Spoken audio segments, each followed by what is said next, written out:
প্রিয় শিক্ষার্থীরা, এখন তোমাদেরকে আমি দ্বিঘাত সমীকরণের চলকের সহগ ও মূলের ধর্ম নিয়ে আলোচনা করব।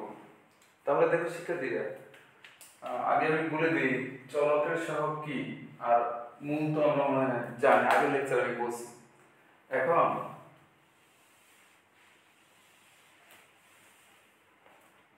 এই একটি দ্বিঘাত সমীকরণ ax square plus bx plus c একটি দ্বিঘাত সমীকরণ শিক্ষার্থীরা। তাহলে এই দ্বিঘাত সমীকরণের চলক হচ্ছে x স্কয়ার, x হচ্ছে চলক, আর চলকের সহগ মানে হচ্ছে এগুলো a b চলকের সহগ, আর c কে বলা হবে কনস্ট্যান্ট। তাহলে চলক হচ্ছে x এবং a b হচ্ছে চলকের সহগ এবং c হচ্ছে কনস্ট্যান্ট। তাহলে abc এর মানের উপর ভিত্তি করে কতগুলো তথ্য দেয়া যাবে আমরা এখানে একটু দেখব। দেখো শিক্ষার্থীরা, এই দ্বিঘাত সমীকরণে ax square plus bx plus c একটি দ্বিঘাত সমীকরণ, কোয়াড্রেটিক ইকুয়েশন। তাহলে এই কোয়াড্রেটিক ইকুয়েশনে যদি x স্কয়ার সহগ শূন্য হয়, মানে a ইকুয়াল টু শূন্য হলে সমীকরণটি একঘাত হবে, সে আর দ্বিঘাত থাকবে না, একঘাত হয়ে যাবে। তাহলে দ্বিঘাত হওয়ার জন্য এটা নট জিরো থাকা লাগবে, এটা নট জিরো থাকা লাগবে। আমাদের একটি ইম্পর্টেন্ট কোশ্চেন এমসিকিউতে আসতে পারে যে এটা দ্বিঘাতের শর্ত, একটা সমীকরণ দ্বিঘাত হওয়ার জন্য a নট জিরো হওয়া লাগবে, মাস্ট বি নট জিরো হওয়া লাগবে। পরে দেখো, যদি b যদি শূন্য হয়ে যায়, b শূন্য হলে মূলদ্বয় সমান ও বিপরীত চিহ্ন যুক্ত হবে। তার মানে হচ্ছে এই সমীকরণে b যদি শূন্য হয়ে যায় তখন দুইটা মূল পাওয়া যাবে, এই দুইটা মূল হবে কি সমান ও বিপরীত চিহ্ন যুক্ত, সমান ও বিপরীত চিহ্ন যুক্ত, বিপরীত চিহ্ন যুক্ত। তার মানে একটা +2 হলে একটা -2, +4 হলে -4 হবে। এরপরে c = 0 হলে একটি মূল শূন্য হবে। এই যে c যদি শূন্য হয় তাহলে এই সমীকরণের একটা মূল শূন্য হয়ে যাবে। যেমন কি একটা 0 একটা 4, একটা 0 একটা 5, এরকম একটা 0 থাকবে যদি c শূন্য হয়। 4 নম্বর কথা হচ্ছে a = 0, a b দুইটাই শূন্য, a এবং b যদি দুইটাই শূন্য হয়ে যায় তাহলে উভয় মূলই শূন্য, মানে 0 0 উভয় মূলই শূন্য হয়ে যাবে। 5 নম্বর কথা, a = c হলে একটি মূল অপরটির সমান। এই যে a সমান যদি c হয়ে যায় কখনো, মানে a এর মান 4, c এর মান 4, তখন দেখা যাবে একটি মূল অপরটি উল্টা হবে। পরে a = এটা একটু ভুল লেখা, -c হলে এটা মাইনাস হবে, a = -c হলে মধ্যে পরস্পর উল্টো বিপরীত চিহ্ন যুক্ত হবে। তার মানে একটা 2 আর একটা -1/2 হবে। ওকে শিক্ষার্থীরা, এগুলোর আমরা বিস্তারিত শিখব এখন।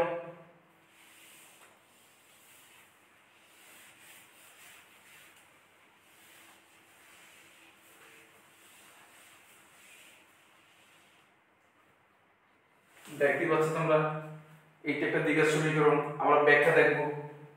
এই পয়েন্টগুলো এখন আমরা ব্যাখ্যা শিখব। এক নম্বর কথার ব্যাখ্যা, কি ছিল শিক্ষার্থীরা?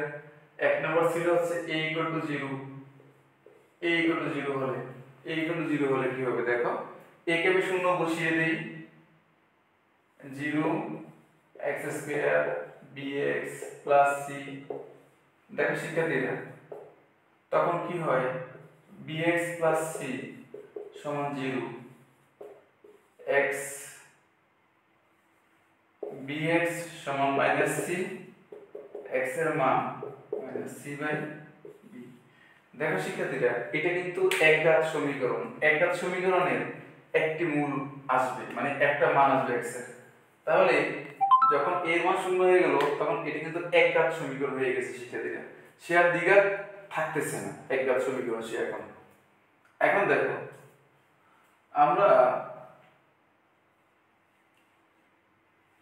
যদি এরকম একটা সমীকরণ ধরে নেই,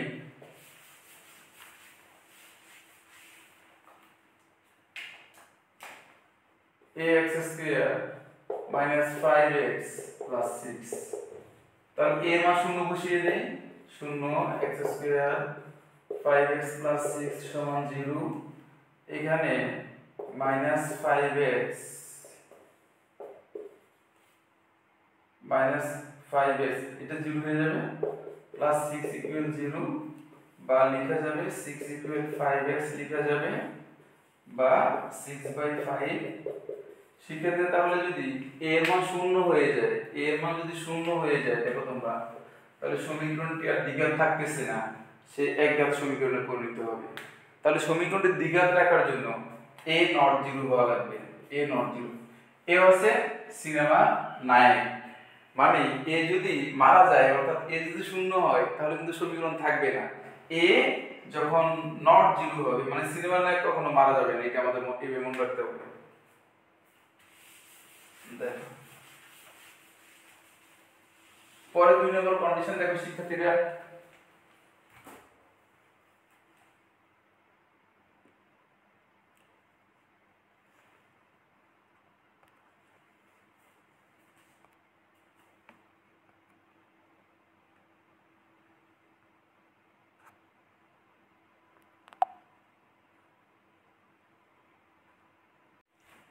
দেখো শিক্ষার্থীরা পরের কোশ্চেনের ব্যাখ্যা। 2 নম্বর ছিল b = 0। আচ্ছা b = 0 হলে কি হবে দেখো, এখানে b এর মান 0 বসিয়ে দাও তোমরা, ax square 0 * x + c = 0, ax square + c = 0 হবে। দেখো তাহলে ax স্কয়ার সমান হচ্ছে -c বা x স্কয়ার সমান -c/a, x equal c/a root দিতে হবে, এটাকে লিখে যাবে i স্কয়ার c/a। তাহলে শিক্ষার্থীরা x এর মান হবে ±ic/a, কমপ্লেক্স নাম্বার। শিক্ষার্থীরা দেখো আমি এখানে দুটো মান নিতে পারি, i c/a -ic/a। দেখো একটা দুইটা মূল সমান কিন্তু বিপরীত চিহ্নযুক্ত, মানে b এর মান যদি শূন্য হয়, যদি b যদি শূন্য হয় কখনো, তাহলে সমীকরণের দুইটা মূল সমান হবে এবং বিপরীত চিহ্নযুক্ত হবে।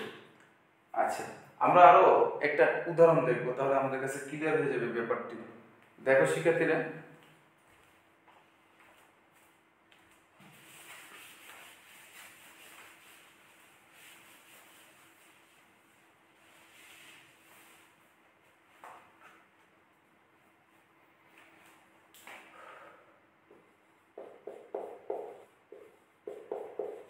শিক্ষার্থীরা আমরা একটা উদাহরণ নিলাম, x² + bx + 4 একটা সমীকরণ।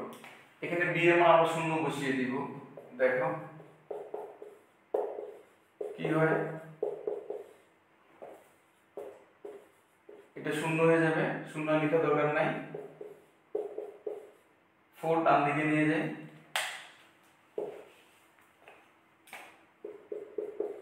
তখন কি হবে,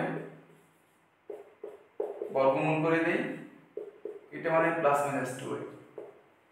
তার মানে দেখো শিক্ষার্থীরা x এর মান কি হইতেছে 2i - 2i। b শূন্য হওয়ার কারণে দুইটা মূল পাওয়া যাবে x এর সমীকরণে, এই দুইটা মূল পরস্পর সমান এবং বিপরীত, একটা 2i + 2i, একটা -2i। আচ্ছা আরেকটা উদাহরণ আমরা নিব, দেখো শিক্ষার্থীরা x² + bx - 4 লিখব আমরা, দেখি এই সমীকরণের মূল কি হয়। আমার b এর মান 0 বসিয়ে দিব, দেখো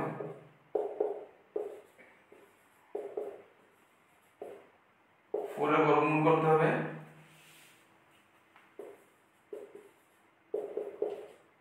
+-2 হবে 4 এর বর্গমূল। শিক্ষার্থীরা তার মানে x এর মান আছে একটা +2 -2, তাহলে b শূন্য হলে দুইটা মূল কিন্তু সমান হইতেছে, আবার একটা +2 একটা -2 সমান হবে এবং বিপরীত চিহ্নযুক্ত। দেখো আমরা অন্য একটা মান নিব, দেখো শিক্ষার্থীরা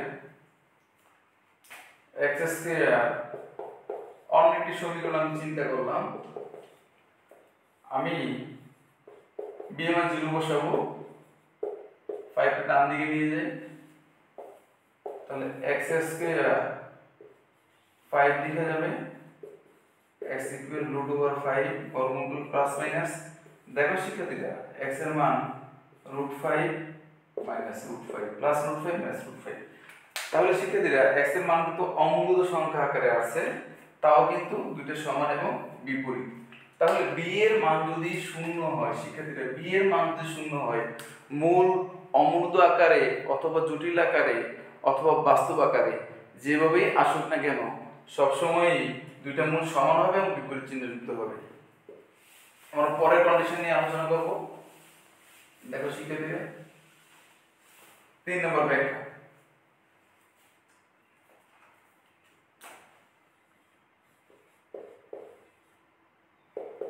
3 নম্বর প্রশ্নে আমরা ব্যাখ্যা দিব। 3 নম্বর ছিল c = 0। দেখো c 0 হলে কি ঘটনা ঘটে শিক্ষার্থীরা, বসিয়ে দিই এখানে আমি c 0 বসিয়ে দিই। তাহলে কি হবে, আমি একটা x কমন নেই। দেখো শিক্ষার্থীরা x = 0 লিখতে পারি, ax + b ও 0 লিখা যাবে, x এর মান 0। আর হচ্ছে ax সমান লিখা যাবে -b, x ইকুয়াল -b/a।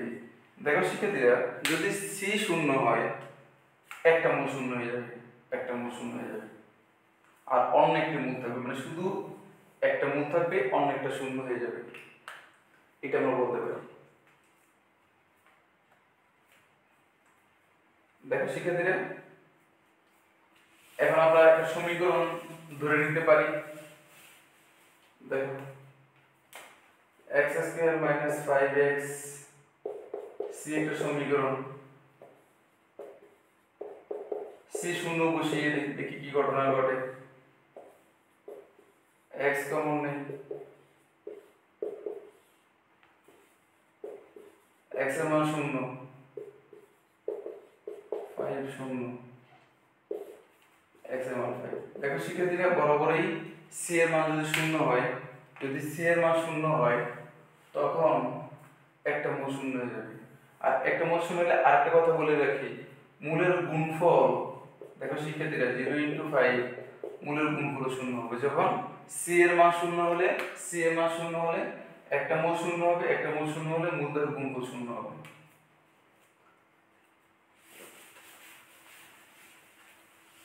পরের কোশ্চেনের ব্যাখ্যা 4 নম্বর।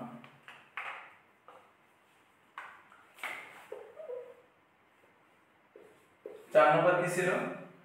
4 নম্বর ছিল উল্টা, একটা মূল অন্য একটা মূলের উল্টা, বা আমরা এটা লিখতে পারি এখানে আলফা * বিটা 1। মূল উল্টা মানে মূলের গুণফল, মূলদ্বয়ের গুণফল 1 হয়ে যাবে। দেখো শিক্ষার্থীরা এই সমীকরণের মূলের গুণফল আলফা * বিটা সমান আমরা জানি c/a। তাহলে আমরা একটা কাজ করি, b এর মান 1/α বসিয়ে দেই, আলফা কাটা, তাহলে 1 থাকে শিক্ষার্থীরা। আমি আর গুণ করে দিই, a সমান c। তাহলে a সমান যদি c হয়, দেখো শিক্ষার্থীরা a সমান যদি c হয় তার মানে এটা, এই যে a সমান যদি c হয় তখন হচ্ছে একটা মূল অন্য একটার উল্টা হবে, অথবা মূলদের গুণফল 1 হবে। যেমন কি একটা মূল 2 হলে অন্যটা হবে হাফ, আর এদের গুণ করো, গুণফল হয়ে যাবে 1। একটা মূল যদি 3 হয় অন্যটা হবে 1/3, আর এদের গুণফল হয়ে যাবে কাটাকাটি করে, এদের গুণফল হয়ে যাবে 1। তার মানে a = c হলেই মূলদের উল্টা হবে, প্রশ্নের উল্টা।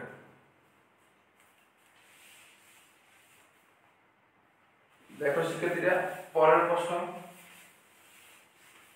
5 নাম্বার ছিল মূলদের উল্টা এবং বিপরীত যদি হয়। বিপরীত মানে কি, আলফা = 1/β, একটা মূল অন্য একটা মূলের উল্টা হবে এবং বিপরীত চিহ্ন যুক্ত হবে, মানে -1/β হবে আলফা =। দেখো শিক্ষার্থীরা তাহলে আমরা জানি মূলের গুণফল c/a, বিটা মান হচ্ছে -1/α, সি বাই এ আলফা বা কাটাকাটি করতে পারি, তখন কি হবে minus one equal c by a, এদিকে নিয়ে আসি a equal to minus a equal to c লিখে যাবে, বা এইটু আমরা লিখতে পারবো, এইটু লিখতে পারবো সি প্লাস এ ইকুয়াল 0, অথবা এইটু লিখে যাবে এ ইকুয়াল মাইনাস সি।